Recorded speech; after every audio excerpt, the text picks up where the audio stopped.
오늘 사무엘하 12장 7절부터 14절까지 말씀 같이 보았습니다. 다윗이 밧세바를 통해서 범죄하고 다윗이 밧세바 범죄 이외에는 다른 범죄를 하지 않았다. 열왕기상 15장 5절 말씀에 그런 말씀이 있는데 제가 그 말씀을 읽어드릴게요. 이는 다윗이 햇사람 우리아의 일 외에는 평생에 여호와 보시기에 정직하게 행하고 자기에게 명령하신 모든 일을 어기지 아니하였음이라, 이렇게 되어 있거든요. 이런 다윗이 어떻게 밧세바를 범해서 그런 죄를 범할 수 있을까, 그런 생각이에요. 그러니까 평생에 밧세바 일 말고는 죄를 지은 적이 없는 사람이에요, 다윗이. 그런데 어떻게 밧세바 일을 이렇게 할 수 있었을까? 이상하잖아요, 그죠? 사람이. 그리고 이런 사람을 또 하나님은 다윗을 이스라엘의 왕으로, 그러니까 왕이라고 하는 게 이스라엘에서 전체 중에 가장 위대한 영도자 그러면 모세라 그래요. 모세. 율법을 받은 모세. 율법이 없었으면 이스라엘이 의미가 없잖아요, 백성들이. 그죠? 율법 때문에 이스라엘 백성들이 지금까지도 유지하고 있는 것이 이제 율법 때문이니까, 율법을 준 모세가 가장 큰 영도자고, 그리고 가장 위대한 왕 그러면 다윗, 지금도 그렇게 이야기하니까 가장 위대한 왕은 다윗이라고 그러거든요. 그러면은 다윗이 분명히 우리가 볼 때도 엄청난 지금 일을 저질렀는데, 그런데도 하나님이 이 사람을 갖다가 이제 다시 그 위대한 왕으로 삼고, 또 계속해서 그런 왕으로, 요한계시록에서도 다윗 왕만큼 좋은 왕이 없으니까 이 다윗의 별, 다윗의 왕으로 예수님이 다시 오신다, 이런 이야기들을 이제 하시죠.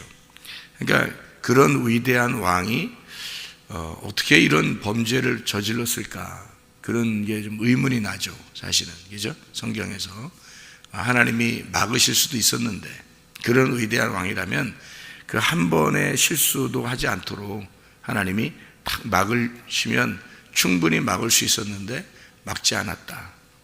이상하지 않는가? 성경을 볼 때 이상하지 않는가? 어떤 것은 하나님이 막으시잖아요. 아브라함이 자기 아내들을 팔을 때도 그쪽에 막 나타나가지고 꿈에도 나타나고 막 이제 얘기해서 절대 건들면 안 된다 그러고 막 이렇게 하나님이 하시거든요. 그런데 다윗이 이렇게 범죄할 때는 그냥 두신단 말이에요. 그러면 이제 성경이 뭔가 이상한 거죠. 뭔가 이상하다기보다도 뭘 설명해 주려고 성경에 쓰여진 거죠. 뭘 설명해 주고 싶으니까. 그 아브라함 때, 이삭 때 다른 그 왕이 그 아내들을, 그러니까 사라, 이제 아브라함에게는 사라, 그리고 이제 이삭에게는 리브가가 다른 왕에게 이렇게 근접하지 못하도록 막은 이유가 있어요. 그렇게 한 이유는 그 씨가 그 온전한 씨, 하나님이 주신 씨, 그러니까 오직 아브라함에게서만, 이삭에게서만 그 씨를 받아야 되거든요. 그래서 다른 씨를 받으면 안 되니까, 그러면 온전한 사람이 되지 못하잖아요. 그래서 다른 씨를 받으면 안 되니까 그걸 막으신 거고, 다윗이 이제 다른 사람을 이렇게 범죄하는 것은 다윗에게 무슨 다른 씨를 받거나, 다윗이 다른 씨를 받거나, 다른 씨가 이상하게 다르게 번지거나 이런 의미가 아니기 때문에 그냥 막지 않으신 거죠. 그러니까 그런 어떤 이유도 있는데, 제가 설명을 여러분에게 잘 해드리려고 합니다. 이걸 잘 들으면 좀 이해가 돼요. 그런데 이제 이게 여러분은 이제 우리가 지금 얘기를 들으면서 뭐를 이제 생각했냐 하면, 그래, 우리가 은밀한 중에 행한 그 범죄를 하나님이 다 보시고 있다. 이렇게 하니까 그렇지, 우리가 혼자 있을 때 얼마나 조심해야 되는가. 그게 진짜 하나님이 우리를 보시는 거룩함이거든요. 혼자 있을 때 무슨 행동을 하느냐를 보면 그게 그게 이제 이런 성경을 보면서, 여기 내용을 보면서 우리에게 적용을 하는 거죠. 이런 성경을 보면, 그렇지, 하나님이 우리를 은밀한 중에도 다 보시고 있어. 내가 혼자 생각하는 것도, 혼자 말하는 것도, 혼자 행동하는 것도 하나님은 다 보시고 있어. 그러니까 우리는 조심해야지. 이제 이런 것들은 우리가 이제 스스로 다 성경을 읽으면서, 성경을 들으면서 깨달을 수 있고 이해할 수 있는 것들이고요. 그런 것들은 우리가 성경 전체에서 이렇게 자꾸 이렇게 성경 말씀을 듣다 보면 우리가 이제 이걸 가지고 내가 어떻게 살아야지 하는 건 이제 알게 된단 말이죠. 그런 것들은. 그런 걸 우리가 일부러 얘기 안 해줘도 알죠. 그런 거는. 그죠? 이렇게 생활해야 되겠구나. 이렇게 해야 되겠구나. 이건 이제 안단 말이에요. 그러니까 그런 건 얼마나 좋은지 몰라요. 그런 얘기들을 이렇게 서로 이렇게 나눌 수 있다는 거는 참 좋은 거죠. 그죠? 서로 이렇게 말씀을, 그래, 맞아. 하나님이 참 조심스럽게 우리를 다 이렇게 보고 있으니까 우리는 우리의 행동도 조심해야 되고 우리의 생각도 조심해야 돼. 혼자 있을 때 진짜 거룩한 거야. 그거는 진짜 중요한 거 말씀드리거든요. 그래서 여러분들은 그런 걸 이제 알고 있어야 돼요. 이미 그런 건 다 알고 있어야 되고, 그리고 이미 그런 것들은 여러분이 그냥 생활 가운데 알게 돼요. 그건 말씀을 통해서. 그러니까 그런 건 충분히 여러분이 알아야 되고, 그건 우리가 생활할 때 굉장히 필요한 겁니다. 그걸 생각 못하는 사람들은 이제 막 얘기를 해줘야지. 이렇게 생활해야 돼, 저렇게 생활해야 돼. 그렇게 다 해줘야 돼요. 진짜 그걸 알아야 돼요. 중요한 건데요. 제가 이제 여러분한테 설교하는 것은, 설교는 어떤 거냐, 저는 이제 이렇게 생각을 해요. 설교라는 건 이 성경에 있는 내용을 이제 설명해 주는 거예요. 그냥 그 내용 그 자체를 설명해 주는 거예요. 그 내용 자체에 숨겨진 말이 있거든요. 그 숨겨진 말들을 설명해 주면 여러분은 이제 아까 우리가 들었던 이런 내용처럼 생활하는 거죠. 거룩하게 생활해야 되는 거죠. 그렇게 생활을 이제 여러분에게 이렇게 하라 저렇게 하라 이렇게 해줘야 되죠. 근데 그런 것들은 이제 얘기를 여러분끼리 이제 간증할 수 있고 서로 얘기할 수 있는 거고, 제가 여러분에게 주로 얘기하는 것들은 성경에 숨겨져 있는 내용입니다. 성경 자체에 숨겨져 있는 내용. 그래서 저는 이제 주로 그런 내용들을 얘기하죠. 그래서 어떤 사람들은 우리가 어떻게 생활해야 되는지 그것 좀 얘기해줘요 이렇게 할지 모르겠지만 그거는 다 알 수 있거든요. 하나님의 말씀을 우리가 깨닫게 되면, 성령님을 이제 성령의 말씀을 이렇게 듣게 되면, 진리의 말씀을 자꾸 이렇게 듣게 되면요, 생활은 하나님께서 성령이 자꾸 인도하셔요. 그래서 그 성령님이 이렇게 생활해야 돼, 너 혼자 있을 때 조심해야 돼, 너 거룩해야 돼, 이런 것은 성령님이 계속 우리를 책망하시고 말씀하시고 하신단 말이에요. 안다고요, 자기들이. 그게 양심에 하나님께서 말씀으로 말씀하시는 거거든요. 평상시 우리 생활 가운데. 그러니까 그걸 알아야죠. 틀림없이 그건 중요한 겁니다. 그게 우리의 생활이니까. 그 생활 가운데 말씀으로 하나님을 경험하는 거거든요, 그게. 근데 교회 나와서는 이제 그런 건 여러분 생활 가운데서 주님을 경험하는 거고요. 교회 나와서는 이제 여기 있는 내용을 이제 우리가 배워야 되죠, 그죠? 그런 거 이제 성경 공부라 그래요. 성경을 공부해야 되는 거예요. 성경을 배우는 거죠, 이게. 자, 여기 하나님이 왜 이 다윗이 범죄하는 것을 막지 않았을까 하는 여러분 이제 의문이 들어야 되죠. 그죠? 성경 자체는 그 내용을 설명하고 싶은 거였으니까. 그렇겠죠? 예. 그래서 여기 지금 다윗에게서 뭔가를 우리에게 가르쳐 주고 싶은 내용들이 있으니까 여기에 써놨겠잖아요. 그러니까 여기서 밧세바를 통해서 지금 아기가 하나 나와요. 그죠? 근데 그 아기 이름이 뭐 누군지는 몰라요. 그냥 아기가 나온 거예요. 그 아기가 나와가지고 하나님이 이제 나탄을 통해서, 나탄이거든요. 나탄이 요나탄도 요나탄이거든요. 요라는 게 여호와라는 말이고, 나탄이라는 게 이제 나왔다는 거예요. 주어졌다, 보여졌다 이런 말이거든요. 보응한다, 너에게 보답한다, 보응한다. 너에게 이제 주어진다. 이런 나탄이라는 보복한다, 적용된다, 너에게 주어진다, 말씀을 준다, 이런 의미. 그래서 돕는 자죠, 그게. 그러니까 나단이라는 사람이 다윗을 영적으로 도와주는 자예요. 영적으로. 그러니까 이 나단이 와가지고 책망을 합니다. 그래서 나단이 책망을 하면서 네가 이런 범죄를 범했다라고 얘기하니까 다윗이 회개를 하죠. 그러니까 이제 나단이 또 뭐라 그래요? 바로 하나님이 너를 용서했다 또 그래요. 그죠? 나단이 이제 하나님의 입장에서 나온 이제 돕는 자란 말이에요. 사울 왕하고 다윗 왕하고 틀린 점이 있어요. 사울 왕하고 다윗 왕하고 틀린 점이 있는데, 사울 왕도 범죄했어요. 그죠? 하나님께 범죄했어요. 어떤 범죄했냐면 불순종의 범죄를 했거든요. 불순종의 범죄를 해가지고, 그 불순종의 범죄라고 하는 것은 하나님을 이제 능멸한 거죠. 하나님이 그 말씀하신 거에 대해서 능멸하고, 하나님의 그 말씀에 대해서 하나님의 말씀을, 그러니까 사무엘이 나타나서 사울 왕에게 뭐라 그러냐면, 네가 다른 범죄라고 얘기하지 않고 네가 불순종했다라는 얘기가 불순종한다면서 뭐라면 네가 하나님의 말씀을 버렸도다, 그렇게 말을 해요. 하나님의 말씀을 버렸도다. 그러니까 하나님 말씀을 버린 죄죠. 다시 말하면 네가 하나님의 마음을 몰랐다. 너는 열심히 좋은 물건들을 가지고 하나님 앞에 예배를 드리려고 남겨놨겠지만 하나님은 그걸 다 없애라는 거 아니에요. 네가 가지고 있는 모든 소유를 다 없애버려라. 네 거는 하나님이 안 받는다는 거예요. 하나님의 마음을 몰랐던 거죠. 그걸 하나님을 업신여긴 죄, 하나님의 말씀을 네가 버렸다, 그런 얘기죠.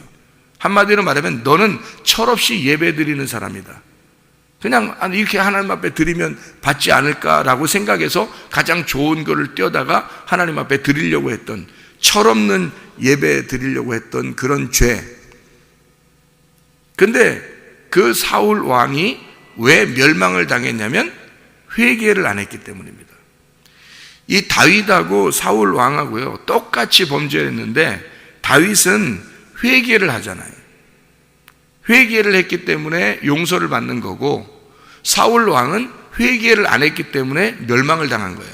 똑같은 범죄를 범했는데, 이 다윗이라고 하는 사람도 음란의 죄를 범했죠. 음란, 간음의 죄를 범했어요. 그런데 이 간음이라는 죄가 성경에서 여러분 알듯이 이게 우상 숭배거든요. 여러분 생각해봐요. 사울도 우상 숭배하려고 그러죠. 이게 예배를 철없이 예배 드리는 게 우상 숭배예요.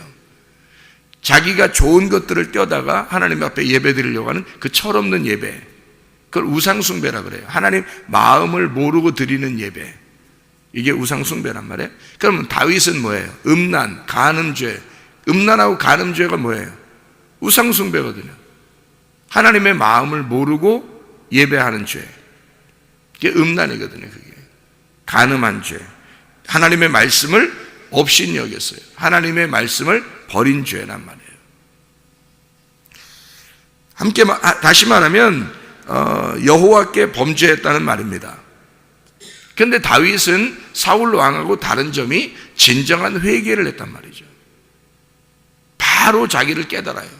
그래서 하나님, 내가 잘못했습니다, 이렇게 얘기를 하죠. 그걸 깨달으니까 용서를 받은 거고, 사울 왕은 그렇게 회개한 장면이 안 나와요. 그래서 사울 왕은 멸망을 당한다는 거죠. 자, 우리가 이제 이 성경을 보면서 다윗 왕이 음란하고 간음하고 이런 범죄했을 때 하나님이 왜 그냥 그걸 두셨을까 하는 얘기예요. 이게 간음죄거든요. 이게 간음죄. 그럼 반드시 죽어야 되거든요. 그래서 첫 번째 아들이 죽는 거예요. 그 아들이. 그래서 간음죄는 반드시 죽여야 되는 거거든요. 그래서 그 아들이 열매인데, 열매로, 이 밧세바와 다윗의 열매로 나온 그 아들이 밧세바와 다윗이에요. 밧세바와 다윗의 두 개가 합쳐진 밧세바와 다윗의 열매니까 다윗과 밧세바, 그러니까 아들이 죽잖아요. 그러면 밧세바가 죽은 거고 다윗이 죽는 거예요. 이 열매가. 그러니까 다윗과 밧세바의 그 간음이 이 아들을 죽임으로써 이걸 끝내버리는 거거든요. 그래서 이 아들을 죽이는데 하나님이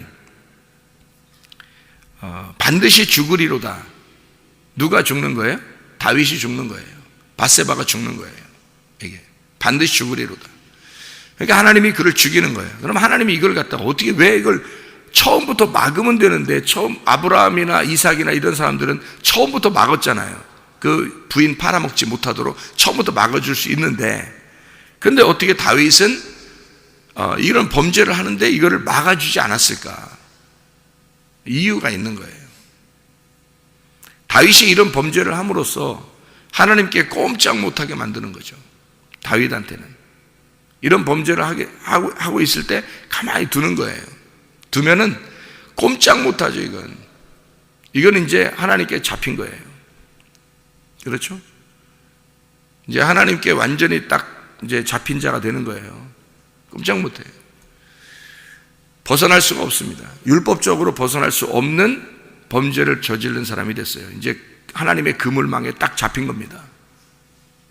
그러니까 하나님으로부터 벗어나지 못하게 만들려고 하는 거죠. 다윗에게서는. 그렇죠? 그럼 이 다윗을 통해서 아이가 태어나게 만드는 것도 하나님의 계획인 거죠. 그러니까 하나님 입장에서는 하나님의 그 계획을 이루시려고 하는 거. 성경은 하나님의 계획이에요. 이게 다 하나님의 계획으로 이루어진 책이에요. 그러니까 하나님의 그 뜻이 쭉 이루어지게 만들어준 거고, 다윗에게는, 다윗 개인 그 한 사람에게는 하나님의 그물을 팍 쳐버리면서 못 벗어나게 만들어주고. 그래서 실제로 여러분, 하나님의 계획에 있지만, 이게 모든 게 하나님의 뜻이고 하나님의 계획에 있지만, 다윗이 범죄했을 때 다윗을 그냥 두지 않죠. 완전히 그를 다 멸망시켜 버립니다. 그렇죠? 다 값을 받도록 만들어 버려요. 평생에 이 범죄하기 전까지는 계속 승승장구했어요. 하나님이 계속 보호하고 지켜주고 이기게 하고 그랬죠. 근데 이 범죄하고 난 다음부터는요, 하나님이 다윗을 늘 고민스럽게 만들고 괴롭게 만들고 집안에 풍지박산 나게 만들고 막 이렇게 만들어줘요. 그래서 꼼짝 못하게 죽을 때까지 괴롭게 만들어 버립니다. 다윗 개인에게 있어서는요. 그러니까 하나님은 그 죄값을 그대로 갚아주는 거죠. 그게 율법의 하나님이니까 그 율법의 그물로 완전히 가둬버리는 거죠. 그래서 우리는 진짜 우리의 실제적인 생활에서도 조심해야 되겠죠. 진짜 우리가 하나님 앞에 바르게 생활해야 되겠다. 근데 이제 하나님의 계획을 한번 여러분에게 설명을 해볼게요. 자, 밧세바를 다윗이 범했다. 간음이죠. 간음죄입니다. 그러면 자, 하나님이 이 땅에 내려와서 마리아의 뱃속에, 하나님의 성령이 마리아의 뱃속에, 마리아는 어떤 거예요? 죄인이죠. 인간들은 죄인이란 말이에요. 하나님이 인간이라는 죄인의 뱃속에 들어가는 건 뭐예요? 간음이에요. 이게 그 자체가 간음이라고요.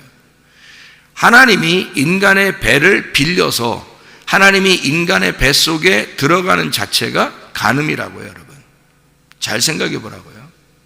하나님이 어떻게 부정한 인간 속에 들어갑니까? 말이 안 되죠. 다윗이라고 하는 이 사람이 어떻게 남편이 있는 아내에게 들어갑니까? 말이 안 되죠. 그걸 간음이라 그러는 거예요. 하나님 자체가, 하나님의 성령이 인간이라는 마리아 뱃속에 들어간다는 자체는 간음이에요. 그 간음으로 태어난 아들은 어떻게 돼야 돼요? 죽어야 되는 겁니다. 그래서 예수님이 죽는 거예요. 여러분, 이 아들이 죽는 것은 예수가 죽는 거예요. 이거를 하나님의 계획 속에서 설명해내는 겁니다.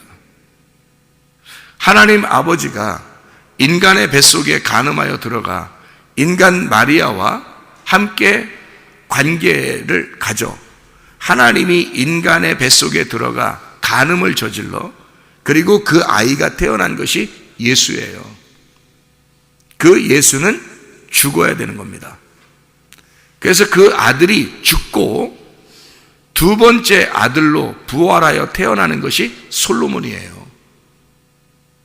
그래서 첫 번째 아들이 죽고 그 배에서 그 첫 번째 아들이 들어가 그 배를 완전히 훑어서 깨끗하게 만든 그 배, 첫 번째 아들이 들어가 그 배를 훑어가지고 나온 그 쇳덩어리는 죽고, 그 깨끗한 배에서, 그 똑같은 밧세바의 배에서 똑같은 것이, 똑같은 형제가 하나 또 나와요. 그게 솔로몬이에요. 그래서 부활의 예수님, 솔로몬에 의하여 성전이 세워지는 겁니다. 부활의 예수님이. 그러니까 같은 형제죠. 같은 형제인데 그 먼저 죽은 형제 때문에 두 번째 아들이 나온 거예요. 그게 솔로몬이란 말이에요. 이해가 되겠습니까? 무슨 말인가? 그래서 첫 번째 아들을 하나님은 죽여야 하는 거예요. 그리고 두 번째 아들을, 만약에 다윗과 밧세바가 진짜 간음을 저질렀는데 애가 무슨 죄에 있어요? 애가 무슨 죄냐고 생각해봐요. 둘이 범죄했는데 하나님이 마리아 뱃속에 들어가서 예수님이 태어났는데 예수가 무슨 죄가 있어요? 죄가 없어요. 애가 무슨 죄가 있냐고요. 자기들끼리 계획해서 자기들끼리 간음을 저질러서 애가 태어났는데 애가 죄졌어요? 애는 죄 없다고요. 예수님은 하나님이 마리아 뱃속에 들어가서 태어난 것인데 간음으로 태어난 아이인데 이 예수가, 그런데 예수가 무슨 죄가 있냐고요. 죄 하나도 없다고요. 죄 없으신 분이라고. 그 마리아의 뱃속을 위해서 마리아의 그 죄덩어리를 훑어서 끌고 나왔기 때문에 그냥 그 마리아를 대신해서 죽는 거예요. 하나님이. 마리아가 인류의 대표라고. 하나님이 인간에게 들어가서 인간의 죄를 뒤집어 써서 나온 거지 죄가 있는 게 아니에요. 이 아이는 죄가 있는 게 아니라고요. 그 마리아의 죄의 열매를 가지고 나온 거죠. 그리고 그 아이가 죽게 되는 게 예수가 죽는 거잖아요. 그리고 나서 그 배가 깨끗해지죠. 밧세바의 배가 깨끗해진단 말이에요. 마리아의 배가 깨끗해져요. 그러니까 마리아를 정결케 하는 자는 누구냐면 예수님입니다. 예수가 뱃속에, 엄마 뱃속에 들어가 잉태가 되면서 엄마는 깨끗해지는 거예요. 예수가 죄를 뒤집어 쓰고 나오고, 이 아이가 밧세바의 배에서 나와서 그 밧세바의 배가 깨끗해지자 그 깨끗해진 그 텅 빈 그 배에서 솔로몬이라는 아들이 나오는 거예요. 텅 빈 무덤에서. 부활하신 주님입니다. 텅 빈 무덤에서 나온 부활하신 주님이에요. 그게 솔로몬이라고요. 그래서 솔로몬을 통해서 성전이 세워지는 거라고. 하나님의 놀라운 계획이에요. 이게 하나님의 놀라운 장면이죠. 이거는 하나님의 계획이니까 이렇게 되는 거지, 하나님의 계획이 아니고서는 이렇게 될 수가 없어요. 처음부터 하나님은 다 막아낼 수 있습니다. 이건 하나님의 계획이에요. 전적으로. 그래서 하나님은 아브라함과 이삭이라고 하는 사람을 통해서, 아브라함이 첫 번째 아들이 누구죠? 아브라함의 첫 번째 아들이 누구예요? 이스마엘이죠. 이스마엘. 그래서 이스마엘을 내보내고, 이스마엘이 뭐 나쁜 놈이에요? 여러분 생각할 때 이스마엘은 나쁜 놈이에요? 아니에요. 이스마엘이 뭔 죄 있어요? 이스마엘이 형제들끼리 태어나면 좀씩 다투고 그러는 거지, 좀 다툰다고 사라이가 이삭을 나눴고 사라가 승질나가지고 저거 남의 자식이라는 거, 이게 지금 남의 자식이에요. 그래서 내 아들을 갖다가 동생인데 동생하고 형하고 맨 싸우고 그러는 거지 원래 형제들이 다 그런 거죠. 그런데 이복동생이란 말이에요. 이복동생, 이복형이란 말이에요. 싸우니까 이 사라가 기분 나쁘니까 저거 이스마엘을 쫓아내버리라는 거예요. 솔직한 얘기로 이스마엘은 괜히 당한 거지 그 애들은 다 그런 건데, 다 싸우고 그러는 건데, 이스마엘은 얼마나 크게 잘못했길래 그냥 이스마엘을 쫓아내요. 근데 그것도 하나님의 계획이죠. 그래서 하나님이 이 아브라함은 쫓아내고 싶은 생각이 없었어요. 이스마엘이 장자니까. 이스마엘이 장자인데 왜 쫓아내겠어요? 쫓아내고 싶은 생각이 없는데 하나님이 쫓아내라 그래요. 그게 아니 생각이 그냥 쫓아내면 어떻게 되는데 그게 얼마나 힘들게 살겠어요. 아브라함은 좋겠냐고, 기분 좋겠냐고. 그 장자인데 이스마엘이, 그것도 사라가 뭐 하갈하고 같이 이렇게 자라고 그래가지고 그 아브라함이 뭐 처음부터 자고 싶어서 그러는지 자라고 해서 그냥 잤는데 애가 낳는데 그 장자인데 어떻게 그 첫째 아들인데, 아브라함이 좋아하는 첫째 아들이란 말이에요. 근데 그걸 내보내라는 거예요. 그러면 이스마엘 입장에서는 상당히 억울한 거죠. 자기가 뭐 태어나고 싶어 태어났어요? 지들끼리 그러더니 자기가 태어났더니 자기를 또 내보내. 그 너무 막 힘들고 울고 그러잖아요. 밖에 나와서 그 광야에서 울고 그러잖아요. 하나님이 그 이스마엘 그 아들의 소리를 듣죠. 하나님이 듣고 우물을 터쳐주고요, 물 주시고 그러잖아요. 이스마엘 하나님 사랑하십니다. 이 이스마엘을 내보내고 난 다음에 이삭이 하나 남았어요. 이삭 하나 남았더니 하나님이 어떻게 이삭을 아브라함 보고 드리래, 바치래, 또 드리고 바치랍니다. 그래서 이삭을 갖다가 바치게 되죠. 거기에서 하나님이 하나를 깨닫게 해주는 겁니다. 죽음에서 부활한 아들 솔로몬, 부활해서 죽음에서 부활한 그 아들 솔로몬을 너에게 안겨주는 거죠. 이게 아브라함에게 주신 이삭의 축복입니다. 그러니까 이삭을 드리게 하고 다시 이삭을 안겨주잖아요. 그러니까 부활의 예수님이죠. 부활의 솔로몬을, 그 평안을 주는 거예요. 아브라함에게. 똑같은 장면이죠. 이게 다윗과 바세바를 통해서 두 아들 설명하는 거예요. 하나는 첫째 아들과 두 번째 죽음으로 인하여 태어난 솔로몬, 그 아들을 통해서 하나님의 성전을 이루겠다고 이미 솔로몬이 딱 태어나자마자 그 솔로몬 이름이 평화예요. 평화, 결합, 하나됨. 그래서 첫 번째 아들, 죽은 아들과 솔로몬, 살아난 이 두 번째 아들은 하나란 말이에요. 하나, 결합된 아들이다. 그래서 솔로몬, 다윗이 첫 번째 아들이 밧세바를 통해서 죽은 그 첫 번째 아들을 통해서 굉장히 울죠, 그죠? 울어요. 죽고 나니까 어떻게 눈물 싹 씻고 하나님의 계획을 깨닫고요. 그리고 두 번째 아들을 태어난 그 솔로몬을 통해서 하나님이 약속을 미리 해줘요. 이 솔로몬을 통해서 미리 약속을 해서 솔로몬을 통해서 하나님의 성전이 이루어질 거고 너의 왕권은 계속 유지가 될 것이다. 이렇게 이야기를 해줍니다. 이미 약속을 미리 해줍니다. 다윗에게요. 그건 하나님의 계획이었다는 얘기입니다. 그렇죠? 하나님의 계획 속에서 우리는 살아갑니다. 사실은 한 사람 한 사람에게 하나님은 다 계획을 가지고 있어요. 우리가 살아가는 건 우연히 이렇게 살아가는 것 같지만 그렇지 않아요.